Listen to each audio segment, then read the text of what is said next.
Scene 73 short 4 take 1 action. ফুলে যদি এতই কাঁটা গোলাপটা তুই তুললি কেন?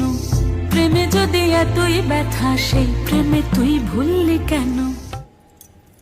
কি গো ডাইরেক্টর সাহেব, আমি তো 60 বলে দিয়েছি, কাট তো আর বলতে পারি না, এবার তুমি কাটটা বলো। Got it. Excellent shot, excellent. অদ্ভুত। ম্যাডাম আপনার সাথে একজন দেখা করতে এসেছে।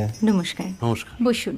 আপনার জন্য আমি চেক বইটা নিয়ে এসেছি ম্যাডাম। কি যেন নাম আপনার ডিরেক্টর সাহেব? পিনাকি মুখোটি। মুখুটি বাবু, আমি ভুতুরিয়া বাবুর কাছ থেকে পরে চেক নিয়ে নেব। আচ্ছা। আগে আপনার বাঁধানো বইটা দিন, দেখি, পড়ি, ভাবি। হ্যাঁ, না মানে সেটা এখনো ঠিক তৈরি হয়নি। ও, তাহলে সেটা আগে ঠিক করুন ভাই, তারপর চেক টেক হবে। কিছু যদি মনে না করেন ম্যাডাম, আপনার হাতে, আরে এটা তো কুমারীর চরিত্র, ওই আংটিটা। ওই যে বললাম ভাইটি, আগে আপনার বইটি রেডি করে আনুন। ও হ্যাঁ, আপনি বোধহয় জানেন না যে মায়া কুমারী তার আংটি কখনোই খোলে না। সে কুমারীর পাটেও খোলে না,